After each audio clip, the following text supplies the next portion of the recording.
Today, we're diving into some truly significant developments news that has clearly unsettled critics and royal commentators alike. According to multiple reports, King Charles has made his position unmistakably clear. Prince Harry deserves respect. Not conditional acceptance, not polite distance, respect. And that single word changes everything. For years, Harry has been portrayed as the problem, the disruptor, the rebel, the son who walked away. But now the head of the family, the monarch himself, is reportedly pushing back against that narrative. This isn't just symbolic. In a family and an institution where Harry has been vilified, marginalized, and treated as expendable for choosing his wife, his children, and his mental health, this shift matters. What's happening behind palace walls is far more revealing than the public posturing we've grown used to. King Charles is reportedly moving toward reconciliation with his younger son. And crucially, he's not isolated in that thinking.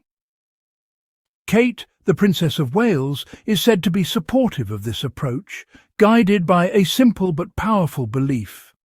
Life is too short to hold grudges. That idea alone cuts straight through years of hostility. It echoes what Harry and Meghan have been saying from the beginning. They didn't leave out of spite. They didn't leave to cause chaos. They left an environment that was harming them, one that failed to protect Meghan from racist abuse, dismissed Harry's trauma, and prioritized headlines over human beings. And what followed their departure only proved their point. Years of relentless attacks from the British press, constant character assassinations by royal commentators, and a family dynamic that appeared far more invested in preserving optics than nurturing genuine relationships. What's important here is what King Charles is not asking for. He's not pushing Harry back into royal duties. He's not demanding public loyalty or institutional obedience. Instead, he's acknowledging something basic but profound. Choosing a different life path should not result in total exclusion from one's own family. That recognition alone exposes how far things had gone. The deliberate freezing out, the silence, the snubs, the unspoken message that Harry's value was conditional. Charles reportedly seems to understand now that family should matter more than hierarchy, and that being a father should come before being a monarch. The timing of this shift is also deeply telling. Harry and Charles reportedly met in London for the first time in nearly 2 years. 2 years without meaningful contact between a father and son. That kind of distance isn't just sad, it's damaging. Especially when time is finite, when health concerns exist, and when unresolved conflict only hardens with age. According to insiders, that meeting helped ease tensions. It didn't erase the past, but it cracked the door open. One source put it simply and powerfully. Despite everything that has happened, Harry is still his son, and he deserves respect. That truth has never changed. Harry didn't stop being Charles's son when he moved to California. He didn't forfeit his humanity when he told his story. Speaking honestly about pain does not make someone disloyal, it makes them brave. The same critics who brand Harry a villain conveniently ignore one core reality. He is a man shaped by loss, determined not to repeat history. Protecting his wife and children from the same pressures that destroyed his mother was not betrayal. It was survival. Perhaps most revealing is the reported desire from Charles to spend more time not just with Harry, but with his grandchildren and even Meghan. That detail matters.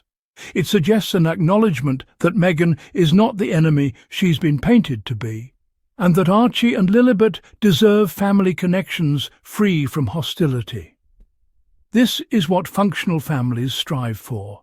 They prioritize children, They build bridges. They don't weaponize distance.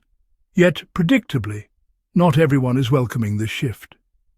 Reports suggest the move toward reconciliation has caused significant tension, particularly with Prince William. According to insiders, William was reportedly shocked by his father's willingness to welcome Harry back in this way. For years, William has appeared entrenched in resentment, unable or unwilling to move beyond the fracture. What complicates things further is Kate's reported support for reconciliation. The very woman the media constantly pits against Meghan is, behind the scenes, advocating for peace. That contradiction alone should force a serious re-evaluation of the narratives we've been fed. Kate reportedly understands what many do not, that holding on to anger is exhausting, and that endless feuds benefit no one, least of all the next generation. Yet she is said to be under pressure to distance herself from Harry and align with William's stance. That pressure reveals something deeply uncomfortable. When choosing peace is treated as disloyalty, the problem isn't the person advocating reconciliation, it's the system sustaining the conflict. For years, Meghan has been framed as divisive, but the reality is starkly different.